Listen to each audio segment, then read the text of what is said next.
Hi guys, welcome to the video. In this video I'm going to be doing a solo Grandmaster Kell's Fall.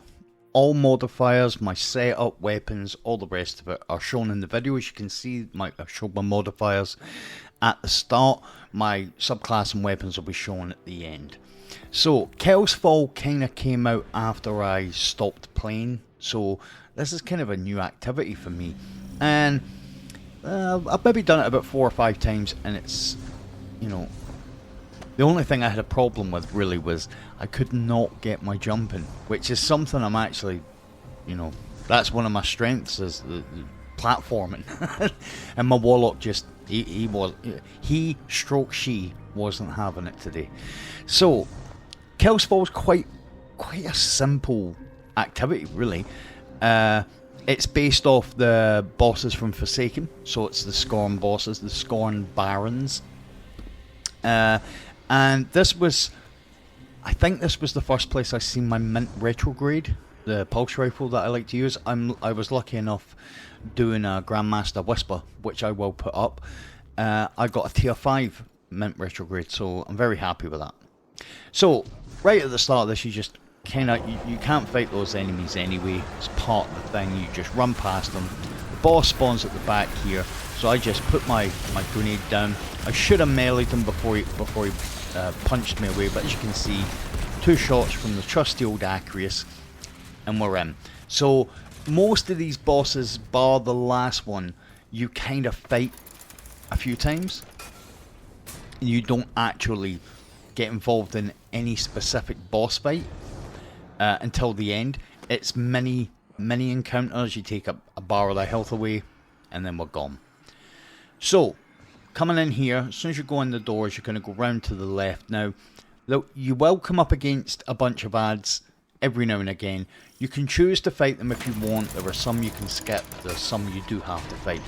But that kind of plate that we just activated there, that's a constant mechanic till we get past. I will tell you when we've done the very last plate mechanic. So, yeah.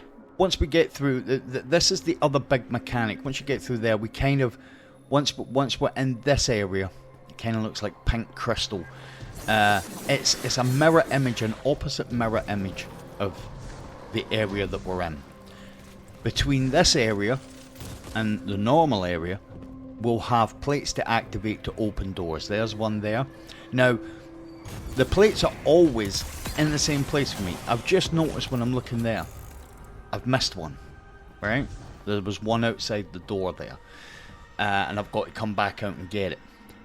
This is an example that the plates won't always, these bowls won't always be in the same place. There's always one here for me, but got to go back through the door when I finally clue myself into the fact that there isn't one here.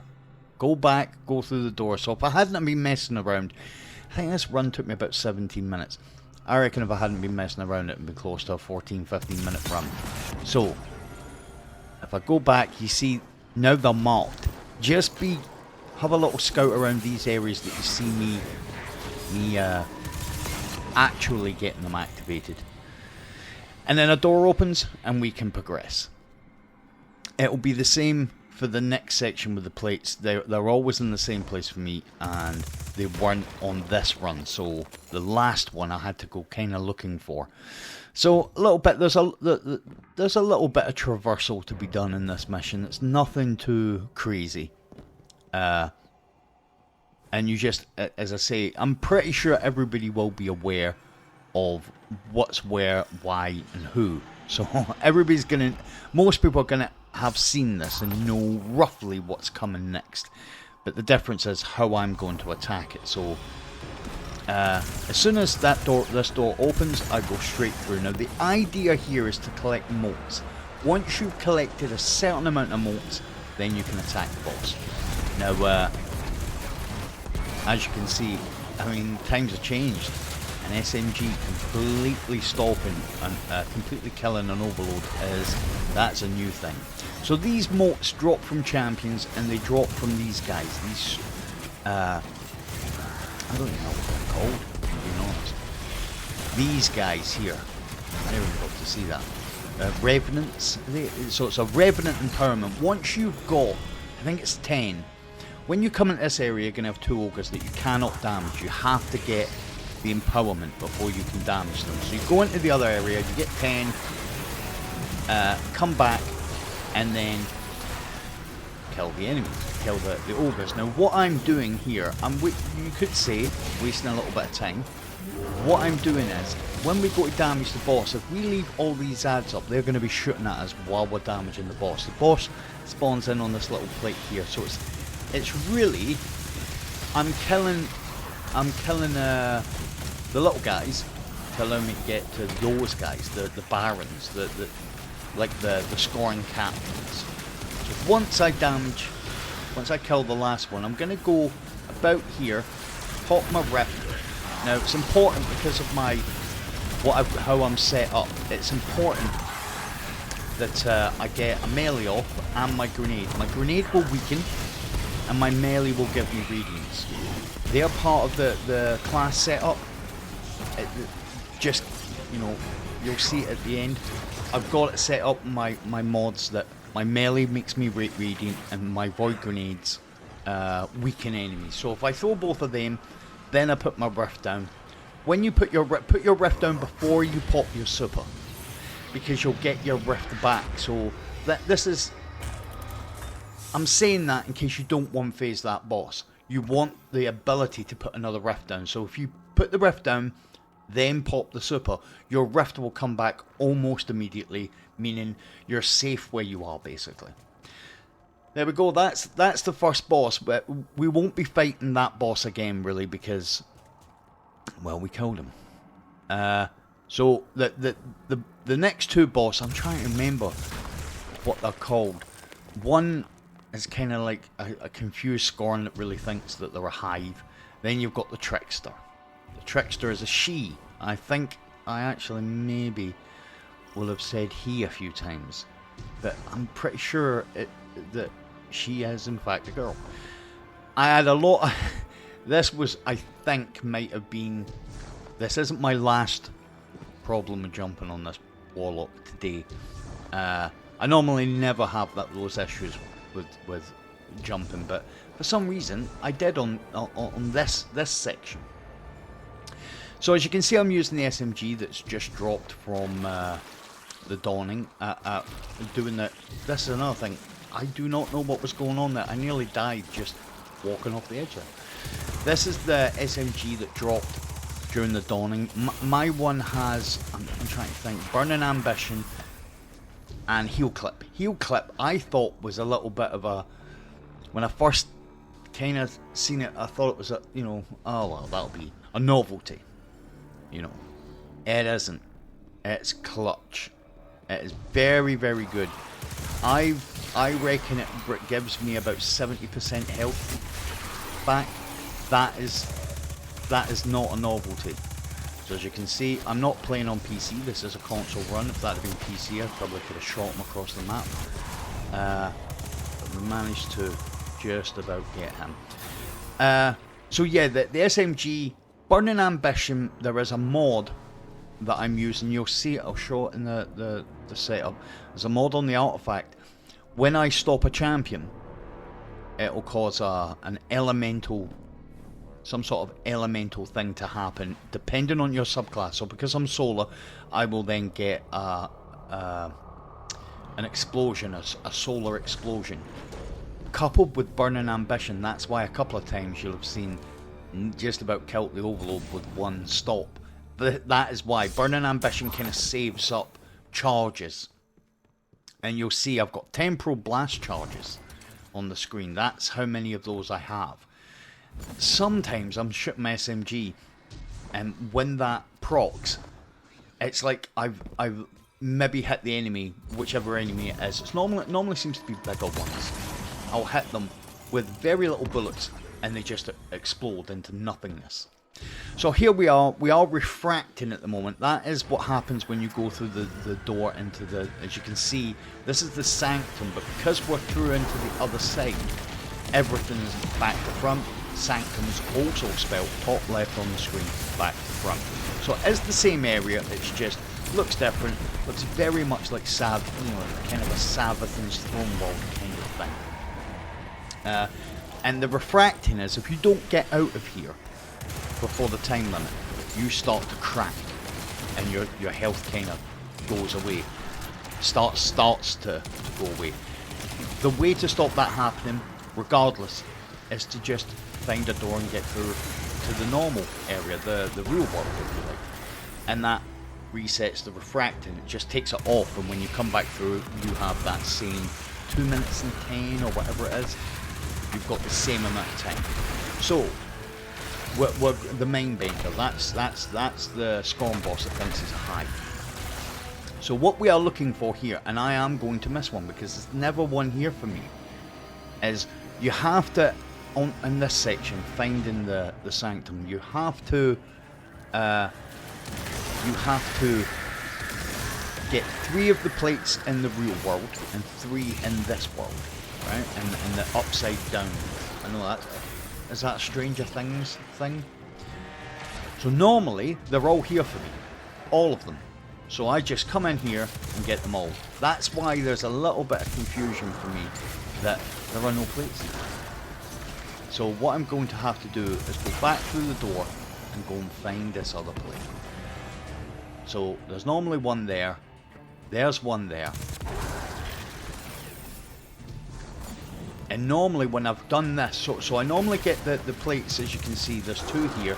There's normally one in the other zone. But it wasn't there for me this time. And it wasn't there because this might be the first time, it's actually outside. So I've got to go back through I go through here, sometimes there's one through these rocks. And it was actually, I was speaking to my son and he said to me, you know they changed position, right? And I didn't know that. And even after this I thought, wow, you know, is there more than one variant? And he was like, no, they can just change position, which is correct. So they're normally, all the plates you need are normally in this section. That little doorway up to the right is the door that opens. But I've had to go all the way back outside, and it's not far. As soon as I go outside, I think it's to the right. I can't remember now. There it is. And normally, as you'll have seen there, normally it's like an elite hive that's at it, like just a normal hive. But I always had this problem because you've got yellow bars, which most people will call that a yellow bar, but if you look at it, it's actually an orange bar. Yellow bars are more bosses. So here we go. This is the Mindbender. What I like to do, now he's going to blast me away because I didn't use my melee. I'll explain if anybody's like, why do you keep saying about not melee? If an enemy does their stomp, their close range attack, if you melee, you don't go anywhere. So you'll still take the damage, but you'll stay in that one place. I didn't do that. That's twice I haven't done it. So we've got one more fight with the Mindbender, and then we're at the boss. So there's no more plates. We're back at what we're now, as you can see there, we're refracting again. So we have 2 minutes to complete this Mindbender fight. There's a couple of champions here. So what I do is I'm going to pop my super. I'm just going to try and clear these enemies. Barrier champion never stood a chance. And there is an overload, an unstoppable. But as you can see, because he came when I was firing my super at the boss, my scorch and explosions, they stop the overload because they do. That's one of the things. Your solar explosions stop overloads, unstoppables. They don't stop overloads. So that is the Mindbender. Now we're on to as we make it up towards the final boss. Now we are stalking the Trickster. Now, every time I've done this, bar this time, I've just made it up these stairs. Watch out for the fake ammo, and because a few of them, if you run through 2 of them before you've healed, you could be in a bit of trouble. Then I seen the boy running past me here, and he stomped me. So I was like, and you'll see this. If I could have got one more shot on him, I'd have took him on the stairs. So, that is obviously the shotgun Legend of Acreus. It was the exotic weapon from the very first raid, the Leviathan raid. If you melee the enemy, so I'm going to get Radiance when I melee, but I've got the... I have the Catalyst, which gives you Trench Barrel. So once you hit a melee, you get 3 shots of extra damage, which you can proc again immediately. Don't be like me and walk out of your rift and then you just tank all this damage. So get rid of the flying guys, anybody that pushes you, and then we'll just switch to a pulse. And that's him gone. It's a very simple fight once you get up here. Which leads us to the boss. Now the boss is an amalgamation of everything we've done bar the plates. So we are going to be going into the other realm, we are going to be refracting, shooting at doors to get in and out. And that's how we start the boss fight mechanic. So what I like to do in this room, I say what I like to do, you have to do it. Because you've got a bit of time before the door is activated for you to go through. There's the door behind us. So what I do is I kind of do a bit of a lap around the room, just taking out ads. There is an overload here. I hate the fact that the overloads can actually put those turrets, the Scorn turrets that all do a different thing. I hate the fact that the champions can do that. So as you can see, we've cleared up nearly all the enemies, I think, and then the door became active. We can go through the door. Now what we have to do here is, in order to get the boss to come through, we have to now collect motes, the same as we did in the first boss encounter. And they drop, as you can see from I don't know what they're called, who they're called, but they're completely different enemies. They're the guys that throw the strand stuff out. Did they come in last year with? I think they're the enemies that come in last year. So as you can see here, the Unstoppables coming to us. These 2 champions will give you 3 of these each, and I think you have to get times 10. Could be right. Yep, there we go, times 10. So we have to get 10 of those motes. What I like to do is, you'll see here, I'm going to get grabbed. Those guys that just grabbed me, they're the guys that drop the motes. They are the normal enemies. And as you can see, Acreus wastes no time on that boss. So just to follow up on that, what I like to do is get behind the boss. Once I've broke the door, I like breaking the door makes him available to be damaged. That's when I get behind him, put my rift down, pop my super, melee, the whole 9, and go after him. Thanks a lot for watching, guys. I hope you enjoyed the run. There's my little beauty there, my tier 5 Mint retrograde. Thanks a lot for watching. A like is always appreciated if you did enjoy the video, and take it easy. I will see you guys in the next video.